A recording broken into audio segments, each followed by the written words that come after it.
எல்லோரும் chemistry exam எழுதிட்டு வந்திருப்பீங்க. நெக்ஸ்ட் எக்ஸாம் என்னது மேக்ஸ், ஓகேங்களா? ஸோ அதுக்கு எப்படி ஆரம்பிக்குது, எந்த சாப்டர் படிக்கிறது அப்படின்னு தெரியலனா நான் வந்து அதுக்கு ஷெடியூல் போட்டு வீடியோ போட்டிருக்கேன். ஸோ ஓகேங்களா, அது லிங்க் டிஸ்கிரிப்ஷன் கொடுக்குறேன். இப்போ தான் ரிலீஸ் ஆகிருக்கும், ஒரு அரை மணி நேரத்துக்கு மட்டும் ரிலீஸ் ஆகிருக்கும். அந்த வீடியோ பார்த்துட்டு வாங்க, எப்படி படிக்கிறது, என்னென்ன டேஸில் என்னென்ன படிக்கணுன்ட்டு 8 டேஸ் பிளான் மாதிரி போட்டிருக்கேன். இப்போது ஒவ்வொரு சாப்டருக்கும் இம்பார்ட்டன்ட் எக்ஸசைஸ்லாம் என்னென்னு இதில் சொல்ல போகிறேன், சரிங்களா? அதை கொஞ்சம் நோட் பண்ணிக்கோங்க. இந்த எக்ஸசைஸ் தான் வருமா, இது என்னோட ஒரு கெஸ்ஸிங்கு, ஒரு analysis, last 10 to 15 years question papers analyse பண்ண என்னோட ஒரு அனாலிசிஸ். ஸோ இதை பேஸ் பண்ணி நான் சொல்கிறேன், இதுதான் வரும்னு சொல்ல முடியாது. ஏன்னா போர்டு எக்ஸாம் ரெடியில் எடுப்பாங்க, என்ன வரும் எது வரும் யாருக்குமே தெரியாது. இது என்னோட அனாலிசிஸ், ஓகேங்களா? நான் ஸ்டூடெண்ட்டாக இருந்தால் இப்படி தான் படிப்பேன், ஓகே? அதான் நான் சொல்கிறேன். ஃபஸ்ட் சாப்டரில் எக்ஸசைஸ் நம்பர் 1.1 1.2 சார் இருக்கிறதே 2 தான், ரெண்டுமே படிச்சே ஆகணும். 1.1 ஃபுல்லாக ரிலேஷன்ஸ், 1.2 ஃபுல்லாக ஃபங்க்ஷன்ஸ், ஓகே?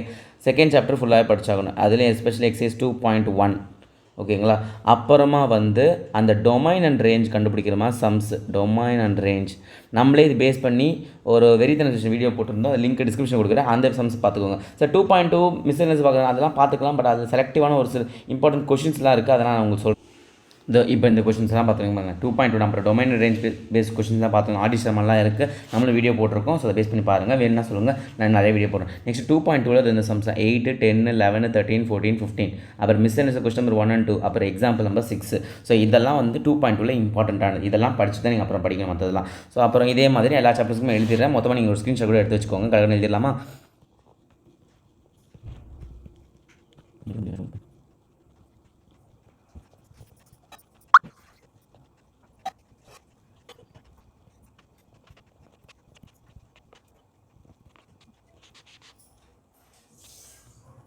ஸோ இப்போ இங்கே பார்த்தீங்கன்னா இதெல்லாம் தான் இம்பார்ட்டன்ட் எக்ஸசைஸ், ஓகேங்களா? 30 and 4 ஃபுல்லாக படிச்சுக்கணும். அப்புறம் 10 11 12 ஃபுல்லாக படிச்சுக்கணும். 5th சாப்டர் 5.1 5.5 5.6 5.7 இதெல்லாம் ஃபுல்லாக படிச்சுக்கணும்.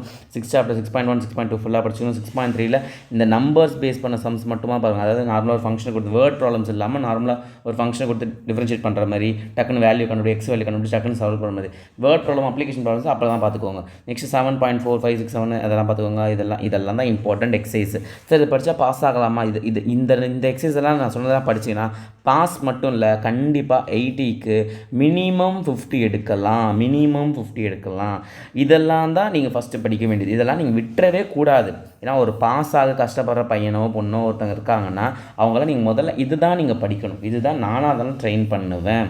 ஓகே, நான் உங்களுக்கு ஸ்கூலில் டீச்சராக இருந்தாலும், நான் ஐடி கம்பெனி வேலை செய்கிறது அது வேறு விஷயம். நான் உங்களுக்கு டீச்சராக இருந்தாலும் இதான் வந்து உங்களுக்கு டீச் பண்ணுவேன். இதுதான் ரொம்ப முக்கியமானது, ஓகேவா? ஸோ இதை மட்டும் படிச்சுக்கோங்க. இதான் இம்பார்ட்டன்ட் எக்ஸசைஸ். ஸோ நெக்ஸ்ட் நிறையா பார்ப்போம். டாடா பாய்.